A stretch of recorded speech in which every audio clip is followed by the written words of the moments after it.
بل هو قرآن مجيد في لوح محفوظ.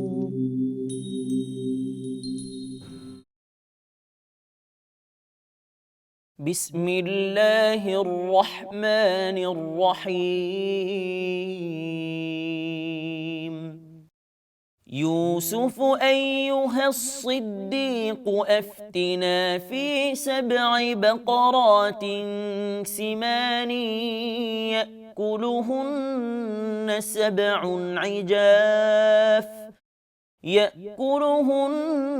7 عجاف و7 سنبلات خضر وأخر يابسات لعلي أرجع إلى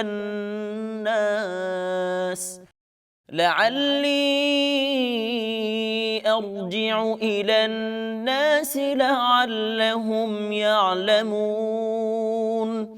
قال تزرعون 7 سنين دأبا فما حصدتم فذروه في سنبله إلا قليلا مما تأكلون. ثم يأتي من بعد ذلك 7 شداد يأكلن ما قدمتم لهن إلا قليلا مما تحصنون. ثم يأتي من بعد ذلك عام فيه يغاث الناس وفيه يعصرون. وقال الملك ائتوني به. فلما جاءه الرسول قال ارجع إلى ربك فاسأله ما بال النسوة اللاتي قطعن أيديهن إن ربي بكيدهن عليم. قال ما خطبكن إذ راوتن يوسف عن نفسه قلن حاش لله ما علمنا عليه من سوء. قالت امرأة العزيز الآن حصحص الحق أنا راودته عن نفسه وإنه لمن الصادقين. ذلك ليعلم أني لم أخنه بالغيب وأن الله لا يهدي كيد الخائنين.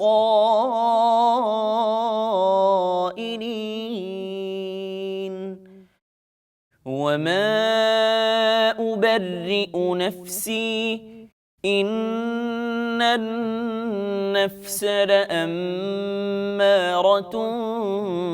بالسوء إلا ما رحم ربي إن ربي غفور رحيم. وقال الملك ائتوني به أستخلصه لنفسي. فلما كلمه قال إنك اليوم لدينا مكين أمين. قال اجعلني على خزائن الأرض إني حفيظ عليم. وكذلك مكنا ليوسف في الأرض يتبوأ منها حيث يشاء نصيب برحمتنا من نشاء ولا نضيع أجر المحسنين ولأجر الآخرة خير للذين آمنوا وكانوا يتقون وجاء إخوة يوسف فدخلوا عليه فعرفهم وهم له منكرون ولما جهزهم بجهازهم قال ائتوني بأخ لكم من أبيكم ألا ترون أني أوفي الكيل وأنا خير المنزلين فإن لم تأتوني به فلا كيل لكم عندي ولا تقربون صدق الله العظيم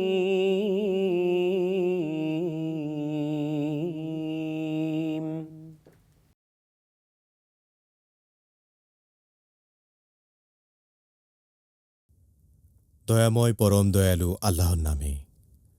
সে বলিল, হে ইউসুফ, হে সত্যবাদী, 7টি স্থূলকায় গাভী উহাদেরকে 7টি শীর্ণকায় গাভী ভক্ষণ করিতেছে, এবং 7টি সবুজ শীষ ও অপর 7টি শুষ্ক শীষ সম্বন্ধে তুমি আমাদেরকে ব্যাখ্যা দাও, যাহাতে আমি লোকদের নিকট ফিরিয়া যাইতে পারি ও যাহাতে তাহারা অবগত হইতে পারে।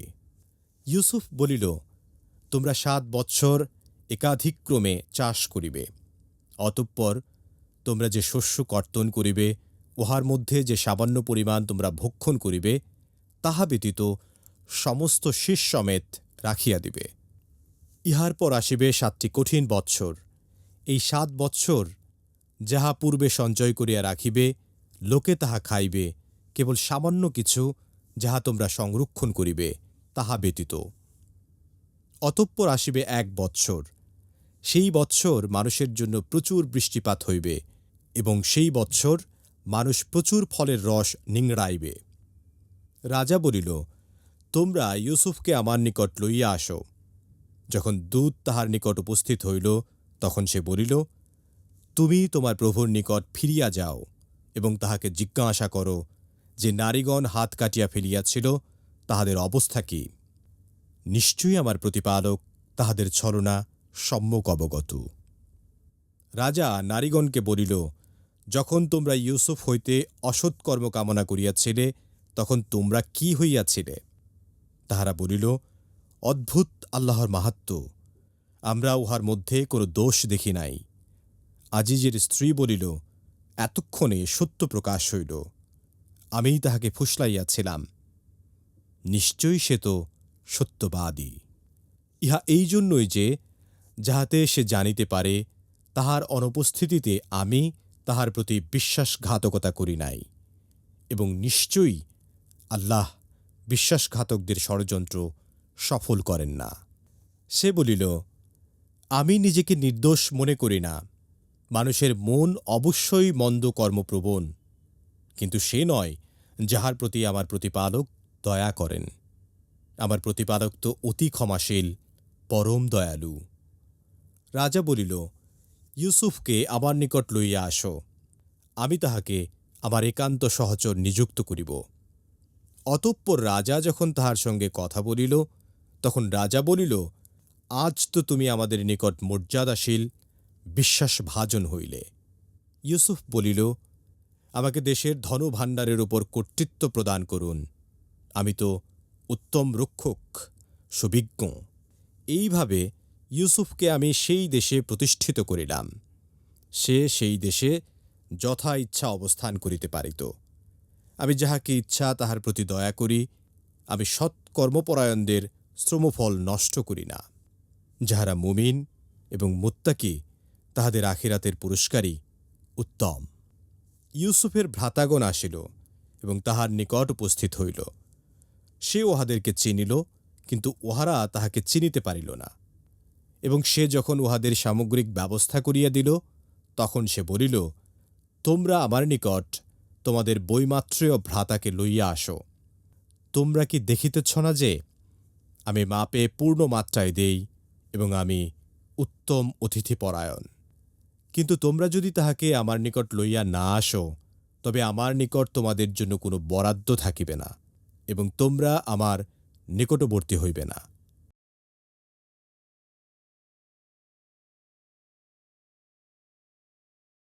আলহামদুলিল্লাহি ওয়াহদা ওয়াসসালাতু ওয়াসসালামু আলা মান লা নাবিয়্যা বা'দা, আম্মা বা'দ। সুপ্রিয় দর্শক শ্রোতা, আসসালামু আলাইকুম ওয়া রাহমাতুল্লাহি ওয়া বারাকাতুহু। সময় সংবাদের নিয়মিত অনুষ্ঠান লৌহে মাহফুজ থেকে আপনাদের সকলকে জানাচ্ছি আন্তরিক শুভেচ্ছা ও মোবারকবাদ। সুপ্রিয় শ্রোতা, এতক্ষণ পর্যন্ত আমরা পবিত্র কোরআন কারীমের সূরা ইউসুফের ৪৬ নম্বর আয়াত থেকে ৬০ নম্বর আয়াতের তেলাওয়াত শুনলাম তর্জমা। আসুন আমরা এই আয়াতে কারিমাগুলোর সংক্ষিপ্ত তাফসীর শুনি। আল্লাহ তাআলা আমাদের সকলকে পবিত্র কোরআন কারীম বোঝার এবং তদনুযায়ী আমল করার তৌফিক দান করুন, আমিন। সুপ্রিয় শ্রোতা, আমরা ধারাবাহিকভাবে হযরত ইউসুফ আলাইহিসসালামের জীবনের ইতিহাস পবিত্র কোরআন কারীমের ভাষায় আমরা শুনছি এবং জানছি। এই সম্পর্কে আমরা অভিজ্ঞতা আমাদের সমৃদ্ধ করব এবং নবীদের উপর কি কি আচরণ তাদের জমানায় হয়েছিল, এমনকি নিজের পরিবারের থেকে যে সমস্ত আচরণ তিনি পেয়েছিলেন সেই সম্পর্কে আমরা অবহিত হয়ে নিজের জীবনটাকে সুন্দর করার চেষ্টা করব ইনশাআল্লাহ। ৪৬ নম্বর আয়াতে আল্লাহ তাআলা বলেন, ইউসুফু আইয়ুহা সিদ্দিক আফতিনা ফি সাব'i বাকরাতিন সিমারিন ইয়াকুলুহুন্না সাবউন ইজাফুন ওয়া সাব'ু সুনবুলাতিন খুদরিন ওয়া উখরা ইয়াবিসাত। এখানে বাদশাহ যে স্বপ্নটি দেখেছিলেন সেই স্বপ্নটির ব্যাখ্যা জানার জন্য তখন ওই যুবকদের একজন, যিনি তার স্মরণ পড়ল ইউসুফ আলাইহিসসালামের কথা, এবং সেই অনুসারে তিনি সেখানে গেলেন এবং তাকে গিয়ে বললেন, হে ইউসুফ, হে তুমি সত্যবাদী, এটা কোনো সন্দেহের অবকাশ নেই, তবে তোমার কাছে একটা ফতুয়া জানতে আসছি। 7টি স্থূলকায় গাভী, এগুলিকে 7টি শীর্ণকায় গাভী বক্ষণ করেছে এবং 7টি সবুজ শীষ অপর 7টি শুষ্ক শীষ সম্বন্ধে আপনি আমাদের ব্যাখ্যা দিন, যাতে আমি লোকদের কাছে ফিরে যেতে পারি এবং আপনার এই সম্পর্কে তাদেরকে অবহিত করতে পারি। এই প্রস্তাবটি ওই যুবক এসে হযরত ইউসুফ আলাইহিসসালামকে দিলেন। ৪৭ নম্বর আয়াতে আল্লাহ তাআলা বলেন, ক্বালা তাজরাউনা সাব'a সিনিনা দাবান ফামা হাসাদতুম ফাযারুহু ফি সুনবুলিহি ইল্লা ক্বালিলাম মিম্মা তা'কুলুন। হযরত ইউসুফ আলাইহিসসালাম তখন তার ওই স্বপ্নের ব্যাখ্যা বলতে গিয়ে বললেন যে, তোমরা 7 বছর একাধিক্রমে চাষ করবে, অর্থাৎ তোমরা শস্য সংগ্রহ করবে, তার মধ্যে সামান্য যে পরিমাণ তোমরা আহার করবে, তা ব্যতীত সমস্ত শস্যগুলো তোমরা শীষ সমেত তোমরা সংরক্ষণ করে রাখবে। এই পদ্ধতিটিও তিনি বলে দিলেন, যাতে করে ওই 7টি বছর অতিক্রান্ত হওয়ার পর যখন 7 বছর অভাব চলে আসবে, তখন যেন তারা বাঁচতে পারেন। এই সুন্দর ব্যাখ্যাটি হযরত ইউসুফ আলাইহিসসালাম তার কাছে জানিয়ে দিলেন। 48 নম্বর আয়াতে আল্লাহ তাআলা বলেন, সুম্মা ইয়াতি মিন বাদি যালিকা সাবউন শিদাদুন ইয়াকুলনা মা কাদ্দামতুম লাহুন্না ইল্লা ক্বালিলাম মিম্মা তুহসিনুন। এরপর আসবে 7টি কঠিন বছর। তিনি বললেন যে ওই 7 বছর যা পূর্বে সঞ্চয় করে রাখবে, লোকে তা খাবে, শুধু সামান্য কিছু যা তোমরা সংরক্ষণ করবে তা ব্যতীত। তার মানে তিনি এই ফর্মুলাটাও জানিয়ে দিলেন যে এই 7টি বছর তোমরা সামান্য যা কিছু তোমরা প্রয়োজন সেটাই খাবে, বাকিগুলো সংরক্ষণ করে রাখবে, এবং যখন তোমরা কঠিন অবস্থার মধ্যে পড়বে তখন তোমরা যাতে করে তোমরা তোমাদের এই কষ্টটাকে লাঘব করতে পারো, এই জন্য তোমরা তা সংরক্ষণ করবে। 49 নম্বর আয়াতে আল্লাহ তাআলা বলেন, সুম্মা ইয়াতি মিন বাদি যালিকা আমুন ফিহি ইউগাসুন নাসু ওয়া ফিহি ইউআসিরুন। এরপর হযরত ইউসুফ আলাইহিসসালাম তাকে বাকি কথাটুকু বলে দিলেন এবং বললেন, এরপর একটা বছর আসবে, সেই বছর তোমাদের প্রচুর বৃষ্টিপাত হবে এবং অনেক ফসল হবে, ফলে নিংড়াবে, মানুষ অনেক ফসল উৎপন্ন করবে, এমন একটা সময় আসবে। তার মানে তিনি স্বপ্নের পূর্ণ বৃত্তান্ত ওই ছেলেটির কাছে, যুবকের কাছে বলে দিলেন। 50 নম্বর আয়াতে আল্লাহ তাআলা বলেন, ওয়াকাল মালিক উতুনি বিহি ফালাম্মা জাআহু রাসূল ক্বালা আরজি ইলা রাব্বিকা ফাসআল মা বালুন নিসওয়াতি আল্লাতী কাত্তানা আইদিয়াহুন্না। আমরা দেখি যে এর আগে তিনি তার স্বপ্নের বৃত্তান্ত বললেন এবং স্বপ্নের ব্যাখ্যাও তিনি দিলেন। তারপর এই সকল কথাগুলো এসে যখন বাদশার কাছে, রাজার কাছে বললেন, তখন রাজা তাকে দেখতে চাইলেন এবং তাকে নিয়ে যেতে বললেন।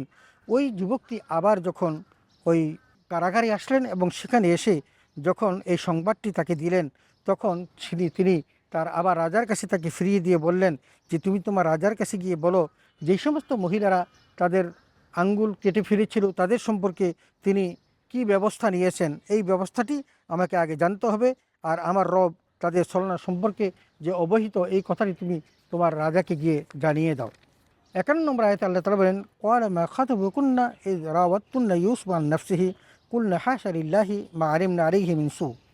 এখানে বাদশাহ ওই সময়কালে যে সমস্ত মহিলারা উপস্থিত ছিলেন ওই জায়গাতে সকলকে তিনি সংবাদ দিলেন, এমনকি তার স্ত্রীকেও সেখানে রাখলেন এবং তিনি সকল নারীদেরকে বললেন, যখন তোমরা ইউসুফ হতে অসৎ কাজ কামনা করেছিলে তখন তোমাদের কি হয়েছিল? তখন তারা সকলেই বলল, অদ্ভুত, আল্লাহর মাহাত্ম্য, আমরা তার মধ্যে কোনো দোষ দেখিনি। আজিজের স্ত্রী যিনি এই চক্রান্ত করেছিল তিনিও বলল, এক্ষণে সত্য প্রকাশ হয়ে গেল, আমি তার কাছ থেকে অসৎ কামনা করেছিলাম, সে তো সত্যবাদী। তার মানে ওই মহিলারা সকলেই হযরত ইউসুফ আলাইহিসসালামের সত্যতা প্রকাশ করলেন এবং তারা তাকে নির্দোষ হিসাবে তারা সাক্ষী দিলেন। 52 নম্বর আয়াতে আল্লাহ তাআলা বলেন, যালিকা লিয়া'লামা আন্নী লাম আকুনুহু বিল গায়বি ওয়া আন্নাল্লাহা লা ইয়াহদিল কাইদাল খাইনিন। এখন সে বলল, আমি এটা বলেছিলাম যাতে সে জানতে পারে যে তার অনুপস্থিতিতে আমি তার প্রতি বিশ্বাসঘাতকতা করিনি। এই কথাটি ছিল ও জুলেখার, এবং আল্লাহর বিশ্বাসঘাতকদের ষড়যন্ত্র সফল করেন না, এই কথাটি তিনি জানিয়ে দিলেন, যাতে করে ইউসুফ এই কথাটি শুনে তার অজান্তে সে যে তাকে সত্য হিসেবে অভিহিত করেছেন, এমনকি তার স্বামীও যেন তাকে ভুল না বুঝেন, সেই কারণে তিনি সত্য কথাটি এখানে অকপটে বলে দিয়েছিলেন। 53 নম্বর আয়াতে আল্লাহ তাআলা বলেন, ওমা উবাররিউ নাফসি ইন্নান নাফসা লাআম্মারাতুম বিসসু ইল্লা মা রাহিমা রব্বি ইন্না রব্বি গফুরুর রাহিম। এখানে কেউ বলেছেন এই কথাগুলো জুলেখার, আর কেউ বলেছেন এই কথাগুলো ইউসুফ আলাইহিসসালামের। তবে ঘটনা পরম্পরা মনে হয় যেন এটা জুলেখার কথা, কারণ সেখানে তো ইউসুফ আলাইহিসসালাম ছিলেন না।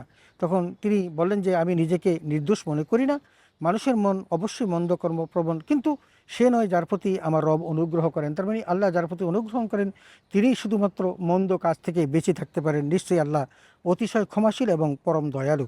54 নম্বর আয়াতে আল্লাহ তাআলা বলেন, ওয়াকাল মালিক উতুনি বিহি আস্তাখলিসু লিনাফসি ফালাম্মা কাল্লামাহু ক্বালা ইন্নাকা আল-ইয়াওমা লাদাইনা মাকিনুন আমিন।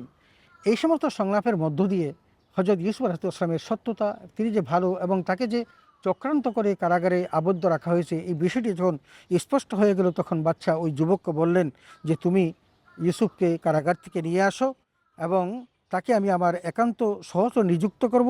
এবং যখন ইউসুফ আলাইহিসসালাম আসলেন তখন তিনি তাকে বললেন, ক্বালা ইন্নাকা আল-ইয়াওমা লাদাইনা মাকিনুন আমিন, হে ইউসুফ, আজ তুমি আমাদের কাছে মর্যাদাবান এবং বিশ্বাসভাজন হলে, কারণ এতদিন তোমাকে চক্রান্ত করে ওই কারাগারে আটকিয়ে রাখা হয়েছিল, কিন্তু তুমি প্রমাণ করতে পেরেছো যে তুমি সত্যবাদী এবং তুমি প্রমাণ করতে পেরেছো যে জুলেখার সাথে তোমার অবৈধ কোনো সম্পর্ক ছিল না এবং তুমি চেষ্টাও করোনি। 55 নম্বর আয়াতে আল্লাহ তাআলা বলেন, ক্বালা জাআলনি আলা খাসাইনিল আরদি ইন্নী হাফিজুন আলিম। যখন ইউসুফকে এই কথাগুলো বললেন তখন ইউসুফ আলাইহিসসালাম মানুষের প্রতি সহানুভূতিশীল যে কর্ম, তার মানে কল্যাণকর যে কাজ, সেই কাজটির ইচ্ছা ব্যক্ত করলেন এবং বললেন, আমাকে কোষাগারের দায়িত্বে নিয়োজিত করুন, নিশ্চয়ই আমি উত্তম সংরক্ষণকারী, অতিশয় জ্ঞানবান। কারণ এই সাম্রাজ্যের মধ্যে যে কঠিন অবস্থা আসতে যাচ্ছে, এইটার ফয়সালা করার জন্য আল্লাহ তাআলা আমাকে বিশেষ জ্ঞান দিয়েছেন। অতএব এই দায়িত্বটি আপনি আমাকে দিন, তাহলে আমি যথাযথভাবে কাজটি করতে পারবো এবং সংরক্ষণ করতে সক্ষম হব। 56 নম্বর আয়াতে আল্লাহ তাআলা বলেন, ওয়াকাযালিকা মাক্কান্না লিইউসুফা ফিল আরদি ইয়াতাবাওয়াউ মিনহা হাইসু ইয়াশা নাসুবু বিরাহমাতিনা মান নাশা ওয়া লা নুদিউ আজরাল মুহসিনিন। এখানে এসে আল্লাহ রাব্বুল আলামিন হযরত ইউসুফ আলাইহিস সালাম সম্পর্কে বলেন, এভাবে আমি ইউসুফকে ওই মিশর দেশে প্রতিষ্ঠিত করলাম, যে ভাইদের হাত থেকে তিনি মৃত্যু পথযাত্রী, তাকে কুফে ফেলে দেওয়া হলো, সেখান থেকে তিনি আসলেন একজন কৃতদাস হয়ে এবং সেখানে এসে আজ মিশরের তিনি অধিপতি হয়ে গেলেন। আল্লাহ বলেন যে আমি এভাবেই ইউসুফকে সেই দেশে প্রতিষ্ঠিত করলাম, সে সেই দেশে যথা ইচ্ছা সেখানে অবস্থান করতে পারত এবং আমি যাকে ইচ্ছা তার প্রতি দয়া করি, আর আমি সৎকর্মপরায়ণ মানুষের কর্মকে আমি বিনষ্ট করি না। কারণ ইউসুফ সারাটি জীবন যে কষ্ট করেছে, সে যেভাবে তার নিজেকে আল্লাহর প্রতি সুপর্দ করেছে, সংরক্ষণ করেছে, তার পুরস্কার তাকে অবশ্যই পেতে হবে। সেই পুরস্কার স্বরূপ আমি তাকে মিশরের অধিপতি হিসাবে, একজন ক্ষমতাশালী ব্যক্তি হিসাবে আমি তাকে অবস্থান করালাম। 57 নম্বর আয়াতে আল্লাহ তাআলা বলেন, ওয়ালা আজরুল আখিরাতি খায়রুল লিল্লাযিনা আমানু ওয়া কানু ইয়াত্তাকুন। এবং এটাও বলেন যারা মুমিন ও মুত্তাকি তাদের পরকালের পুরস্কারই উত্তম। তখন হযরত ইউসুফ আলাইহিস সালামকে যে এই সম্মান দেওয়া হলো, তিনি বললেন যে যারা মুত্তাকি এবং মুমিন তারা কিন্তু দুনিয়ার জীবনের সুখ স্বাচ্ছন্দ্য চান না, তারা কিন্তু পরকালের সুখ স্বাচ্ছন্দ্য চান এবং এটাই তাদের কাছে সবচেয়ে উত্তম কাজ। 58 নম্বর আয়াতে আল্লাহ তাআলা বলেন ওয়াজা ইখওয়াতু ইউসুফা ফাদাখালু আলাইহি ফাআরাফাহুম ওহুম লাহু মুনকিরুন। এরপর ওই দেশে যখন দুর্ভিক্ষ শুরু হয়ে যায়, কিন্তু কেনানবাসীরা দুর্ভিক্ষের মধ্যে পতিত হলো। মিশর দেশে কোনো দুর্ভিক্ষ নেই, কারণ হজরত ইউসুফ আলাইহিসসালাম সেটা ট্যাকেল দিতে সক্ষম হলেন। তার এই বুদ্ধি এবং বিবেক আল্লাহ তাকে যা দিয়েছিলেন তার মাধ্যমে। এই ক্যানাডার অধিবাসীরা তখন ইউসুফ আলাইহিসসালামের বাবা এবং তার ভাইদের, বিশেষ করে তার ভাইরা ওই পাশের দেশে তারা খাদ্য আনতে গেলেন, কারণ তাদের দেশে অনেক অভাব। এই জন্য তারা যখন ওই রাজ্যত্বে গেলেন এবং ওই বাড়িতে যখন গিয়ে পৌঁছলেন, ফাআরাফাহুম, তার ভাইদেরকে হজরত ইউসুফ আলাইহিসসালাম চিনতে পারলেন, ওহুম লাহু মুনকিরুন, কিন্তু তারা চিনতে পারলো না। কারণ ইউসুফ আলাইহিসসালামকে আল্লাহ তাআলা কিন্তু যখন কূপে নিক্ষেপ করে তখনই তাকে বলে দিয়েছিলেন যে কোনো এক সময় যখন তারা আসবে তুমি তাদেরকে চিনতে পারবে, কিন্তু তুমি তার কাছে বিষয়টি ধরা দিও না। এই জন্য তিনি চিনতে পেরেছেন, কিন্তু ভাইরা তাকে চিনতে পারেনি। 59 নম্বর আয়াতে আল্লাহ তাআলা বলেন ওয়ালাম্মা জাহ্হাজাহুম বিজাহাজিহিম ক্বালা আতুনি বিআখিল লাকুম মিন আবিকুম আলা তারাউনা আন্নী উফিল কাইলা ওয়া আনা খায়রুল মুনসিলিন।